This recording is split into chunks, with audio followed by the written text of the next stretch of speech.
What's up, guys? My name is James. Welcome back to another video where today is going to be different. We're going to be doing a predictions for the WWE Crown Jewel event in 2022. As if you watch earlier videos of my channel, then you know that I'm a WWE fan. I'm actually really am a fan of it. I got into it in like 2018 and then been watching it the entire time, and not just WWE, just pro wrestling in general. And so I also been keeping up. I just don't talk about it that much during my videos because I'm just trying to focus on the actual video and not stuff and not just this. But I just want to make a prediction video. This is just for fun. This is just for fun and stuff. Um, this. If you don't know what I'm also talking about, you also might if you follow or subscribe to Logan Paul, you basically kind of know what about this because he's in the main event of it. And there might be some characters that you probably don't know. Or like you probably never watched WWE, but if you have, then these are the people I'm talking about.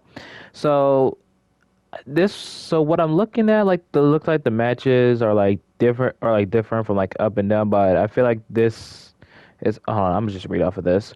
So we got Alexa Bliss and Asuka versus Damage Control for the WWE Women's Tag Team Championships.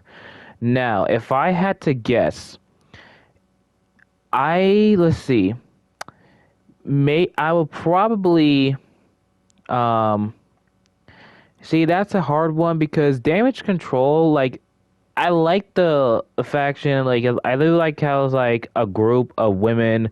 Bailey came back, and Io and Dakota Kai came back. Um, but so far they've been they gain momentum, but then they lose it. It's like when they first were like in the tournament for the tag team championships, but then they didn't win, but then they later on did, and it's kind of the same thing now. I mean, yeah, they had defenses, but like no, but like they weren't like really that major. And then this past week on Raw, as the week I'm recording this, in the date I'm recording this, it's like November 2nd, as to say, as it's recording. Um, it's like kind of hard to say because like I don't because like if Asuka and Alexa just won the championships, it'd be kind of like weird for them to also lose them in like 6 days of them having a championship because at that point, why would you even let them lose? That's just a dumb booking. It's like if um it's like imagine like a boxer who wins the title, but then just in a day later he just loses it just because like they told the champ to, hey, take a fall. He does take a fall, and then literally and then like a day or two later he goes and just wins back his championship. Like it doesn't make sense. So if I had to guess, it's probably gonna be Alexa and Asuka. The whole women's tag team championships is kind of difficult to handle considering the fact that there's a couple of women in the WWE, but it's like there's not enough for really to make a lot of tag teams. Like so far, throughout the WWE Women's Tag Team Championship history, it's just been random groups of pairings of women. The only team the only other people that were actually part of a team were like the Iconics. Everyone else was just a random pairing. I mean, I guess you could say Bailey and the Boston Hug because they're the Boston Hug connection, but I don't know. I still wouldn't really count that. Okay, I would probably have to say okay if I had to say it, Alexa Bliss and Asuka winning. Next match we have the Usos versus the Brawling Brutes. Now, I will say this: the Usos are my favorite tag team of all time. So even though it's unlikely they will lose, but I still would just go with my boys, the Usos. I got the Usos winning. I like the Brawling Brutes, but I would have to go with the Usos. Then we have also have Bianca Belair versus Bayley for the Raw Women's Championship in the last woman standing match. Now, if I had to guess, this could be Bayley's moment to actually capture the championship. Now, I know it sounds weird for me. I know it sounds weird for like, wait, why would Damage Control lose the tag team championships, but then Bayley has the championship? Well, to be honest, it's WWE. They literally have done that before, where it's like, oh no, this tag team's crumbling, but can like the leader or the main star um because fulfill this. It's kind of a thing that's literally happened like multiple times before. So I'll probably have to say Bailey, and I probably would have to say Bailey, especially since she's also recently returned and came back. I would like to actually, it would be cool to see Bailey win a championship. I don't know how it's gonna go because most of these matches, I'm just like, because whenever it comes to WWE pay-per-views, I'm just like, okay, I don't want to make predictions. I just want to be surprised. That's it. So I feel I just want to get surprised with this match. But if I had to choose, I like Beyond. I probably would I would say personally I go with Bailey, but then I also will also go for Bianca. So basically, I would go for any one of them to win it. I guess like in storyline sense, it probably would be Bailey. Now, there's also Braun Strowman versus Omos. It's basically just Giant versus Giant, but I actually would like to see this match. Because I don't know, because it's just like because ever since like Triple H kind of like came and took over, like a lot of things has changed. Not everything has changed for much or better, but I would do like to see how this would go because Omos's matches are kind of okay at best, but um I would like to see it. Either one can go because from a booking standpoint, you do have Braun who's also returning, but you also do have Omos who's still one of the younger stars. But I guess I go with either one, but it's probably might be Braun Strowman. It's probably gonna be Braun Strowman. Now we got Drew McIntyre versus Karrion Kross in a steel cage match. Now okay, so if here's the thing which I have my problem with steel cage matches. It kind of defeats the purpose of having a steel cage if one of the stipulations is where getting out the cage wins you the match, which defeat the purpose of why would you even put them in a cage match? All that for that, because like the point for Hell in a Cell, like Hell in a Cell is like you can get out of Hell in a Cell, but it doesn't win you the match. You have to still be in the ring to beat for you to win. You have to be in the ring for you to win.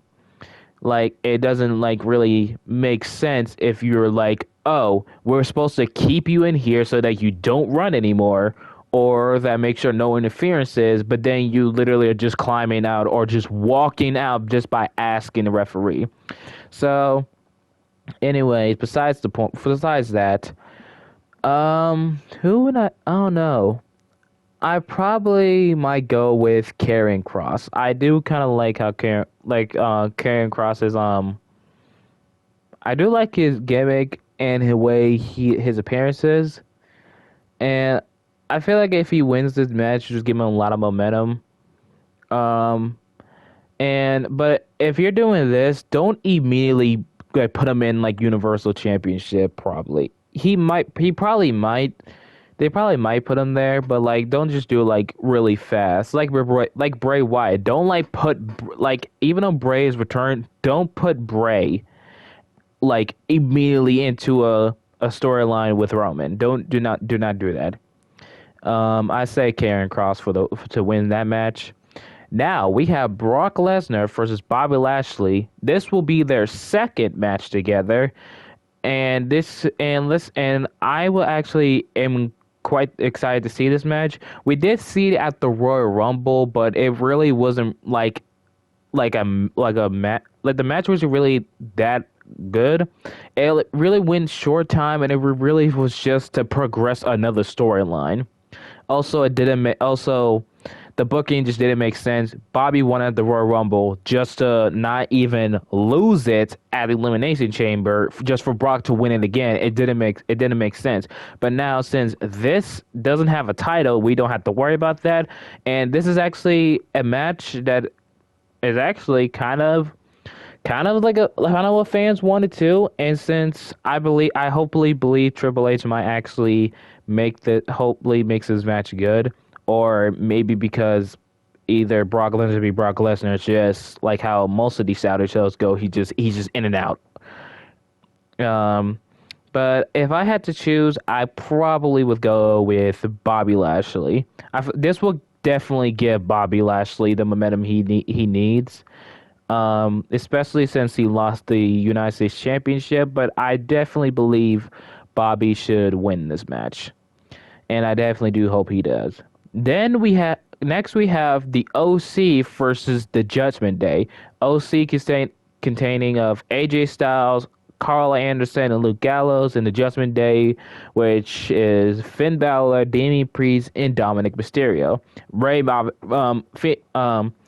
Rhea makes sense, obviously, but they don't have another. They don't have another person for Rhea to fight. Um, who should come out of this? It actually is an interesting one that I don't know who is gonna come out in this. It's actually like I don't know.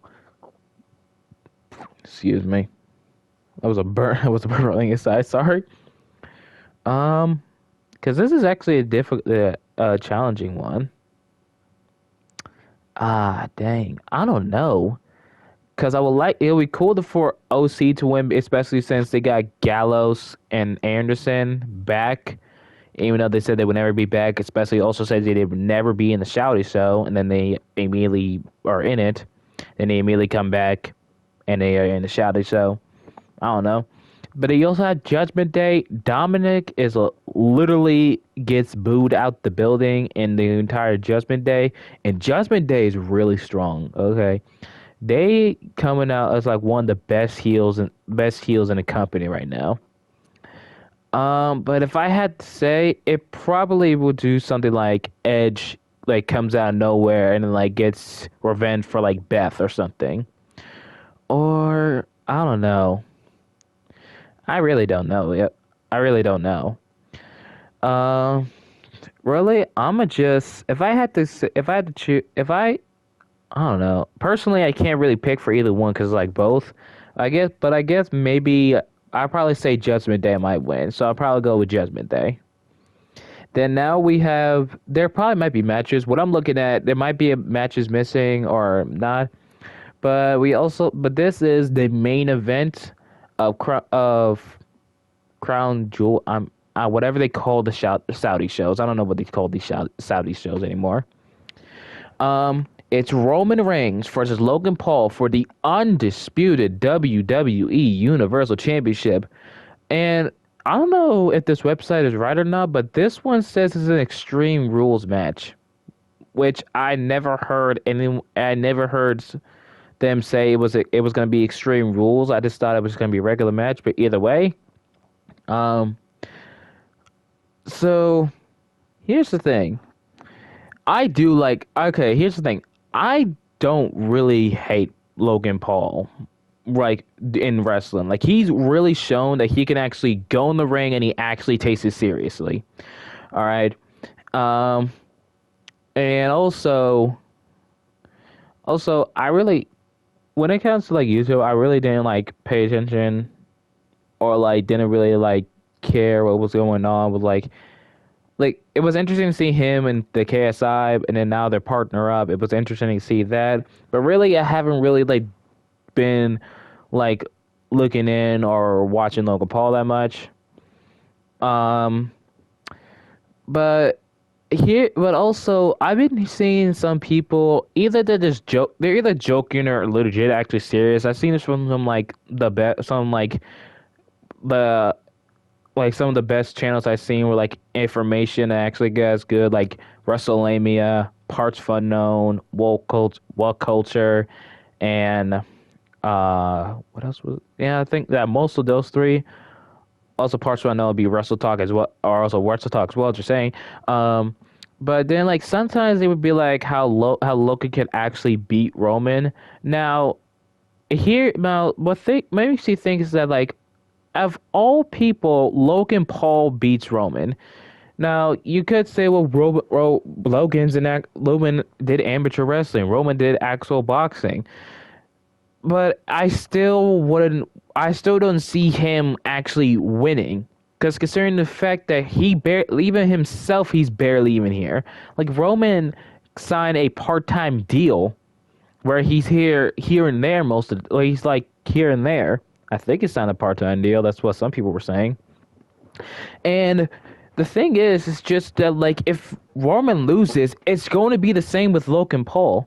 And it's weird when you do like he's like what 700 to like 800, like over 700 to like over 800 days as Universal Champion, and you telling me that out of all these wrestlers that have faced them, people who have been in the Indies, other companies, some have even done other sports before this, and someone who's in their third match beats Roman. And even though most people that he's beaten in his reign, he's literally had beaten before. He literally does. People have beaten him before. So I don't see. So even though I have high dopes, dopes. Oh my god, I'm stupid. I have like high doubts. Logan's winning. I somehow like a small percentage of me thinks Logan's somehow going to win. Because it's WWE. I just somehow he's going to win, and then literally it's like WWE that picks like something that's gonna be stupid for him to lose, or like he just relinquished it. So there's like I don't know, but if I had to choose, it has to be Roman. I don't think he should lose it. Like he's probably going to lose it either way. Like maybe around like. If The Rock is like, there's rumors that The Rock might be wrestling at WrestleMania, and it could be against Roman. It's either he has to, I think he should lose it, not at this pay per view, at least like on like an actual believable opponent. Like if Cody comes back, then I could see him like either winning it like before, like maybe at like, I don't know how he would book that. But either way, I feel like it's either going to be Cody, could be Sammy if you do that storyline. But I feel like he shouldn't be losing it right here. He should be losing it at like somewhere else. That's where I think he should. That's what I think should happen. And that's basically my prediction for WWE. This was mostly just made for fun and stuff. I don't know how y'all feel. But let me know your own opinion if you're watching this video. I don't know if you are really. To be honest, I don't even know you are. But anyways, hope y'all enjoy. Please be sure to leave a like and subscribe to the channel. We are on our way to 50 subscribers, and I'll see you next time. Peace.